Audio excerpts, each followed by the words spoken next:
Hi students, welcome back to our geography class for class 6.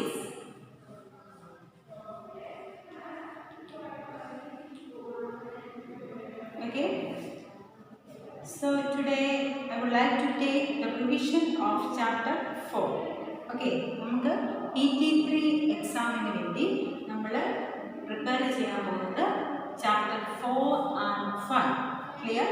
നമ്മൾ ഓരോ ചാപ്റ്ററായിട്ട് നമുക്ക് revision പോകാം.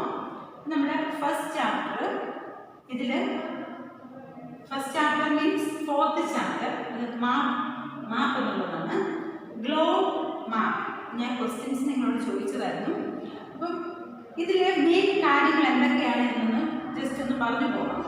ഗ്ലോബ് മാപ്പ്, അപ്പം ഈ ചാപ്റ്ററിൻ്റെ മാപ്പ് എന്നാണ് പേര് പറഞ്ഞിരിക്കുന്നത്. അപ്പം ഗ്ലോബിൻ്റെ ലിമിറ്റേഷൻസ്, ഗ്ലോബും മാപ്പും ഒന്നെങ്ങനെയാണ് ഒരു plain surface, flat surface represent ചെയ്യുന്നതാണ് മാപ്പ് എന്ന് പറയുന്നത് അല്ലേ. ഗ്ലോബ് എന്ന് പറയുമ്പോൾ അത് നമുക്ക് ക്യാരി ചെയ്യാനായിട്ട് ബുദ്ധിമുട്ടുണ്ട്. അപ്പം അങ്ങനെയുള്ള മാപ്പ് എന്ന് പറഞ്ഞാൽ ഈസി ടു ഹാൻഡിൽ അല്ലേ. അപ്പോൾ ഇതൊക്കെയാണ് ഇപ്പോൾ ഒന്നിൻ്റെ ഡിസഡ്വാൻറ്റേജ് അല്ലെങ്കിൽ ലിമിറ്റേഷൻസും മറ്റൊന്നിൻ്റെ അഡ്വാൻറ്റേജും അല്ലെങ്കിൽ what's difference between globe and map ഇങ്ങനെയൊക്കെ ചോദിക്കും. ദെൻ അറ്റ്ലസ് അല്ലേ, ഒരു ഗ്രൂപ്പ് ഓഫ് മാപ്പ്, അതാണ് അറ്റ്ലസ്. അതൊരു ബുക്കിൻ്റെ ഫോമിലാണ്, അതിനാണ് അറ്റ്ലസ് എന്ന് പറയുന്നത്. ദെൻ ടൈപ്സ് ഓഫ് മാപ്പ് ഏതൊക്കെയാണ്? Physical map, political map, thematic map, ഇങ്ങനെയുള്ള ഡിഫറെൻറ്റ് ടൈപ്സ് ഓഫ് മാപ്പിൻ്റെ പേര് പഠിക്കും. ദെൻ കമ്പോണൻസ്, ഒരു മാപ്പിൽ അതായത് മാപ്പിൻ്റെ കമ്പോണൻസ് അതൊക്കെ ഡിസ്റ്റൻസ്, ടൈം അല്ലേ, അറിയാലോ. അപ്പോൾ അത് ഡയറക്ഷൻ ഇങ്ങനെയുള്ളതൊക്കെയാണ് കമ്പോണൻസ് എന്ന് പറയുന്നത്, അതിൻ്റെ പേര് പഠിക്കുക. ദെൻ സ്കെയിൽ, ഒരു മാപ്പിൽ സ്കെയിൽ എന്ന് പറയുന്നത് നെസറിയാണ്. കാരണം ആ സ്കെയിൽ അനുസരിച്ചാണ് നമ്മൾ ഓരോ ഭാഗങ്ങൾ മാർക്ക് ചെയ്യുന്നത്. Then directions, what are the 4 main directions? North, south, east and west. നിങ്ങൾക്കറിയാം. അത് തന്നെയാണ് കാർഡിനൽ പോയിന്റ്സ്. കാർഡിനൽ പോയിന്റ്സ് ഏതൊക്കെയാണെന്ന് ചോദിച്ചാലും ഏതൊക്കെയാണ്? North, south, east and west ആണ്. അല്ലാതെ ഇത് രണ്ടും വേറെ വേറെ അല്ല, രണ്ടിൻ്റെ ആൻസർ സെയിം ആണ്. ദെൻ ഇന്റർമീഡിയറ്റ് ഡയറക്ഷൻസ് ഓർക്കുന്നുണ്ടോ? നോർത്തിൻ്റെ ഇപ്പം എങ്ങനെയാണ്? North, south, east, west. അപ്പം ഇതിനിടയ്ക്കുള്ളത് നോർത്ത്, ഈസ്റ്റ്. ദെൻ ഇത് വരുന്നത് സൗത്ത്, ഈസ്റ്റ്. ഇങ്ങനെയുള്ള ഇടയ്ക്ക് വരുന്ന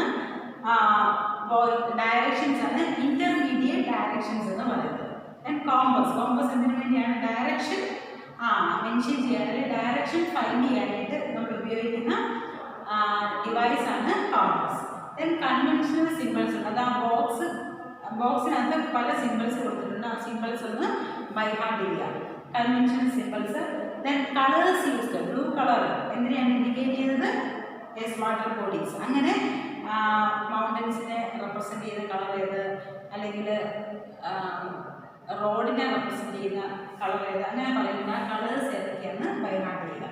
ദെൻ സ്കെച്ച് ആൻഡ് പ്ലാൻ, അത് ലാസ്റ്റ് പോർഷൻ. സ്കെച്ചും പ്ലാനും തമ്മിൽ difference, what is sketch, what is plan, അങ്ങനെ ചോദിക്കാം.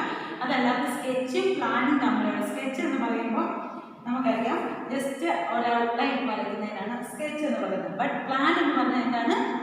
നമുക്ക് മുൻകൂട്ടി അതിൻ്റെ കറക്റ്റ് ഏരിയ അല്ലെങ്കിൽ എന്താ ബ്രെഡ്ത്ത് ഇതൊക്കെ അറിഞ്ഞിട്ട് വരയ്ക്കുന്നതാണ് പ്ലാൻ എന്ന് പറയുന്നത് അല്ലേ. ഇത് തമ്മിലുള്ള ഡിഫറൻസ് എന്തൊക്കെയാണെന്ന് പഠിക്കണം.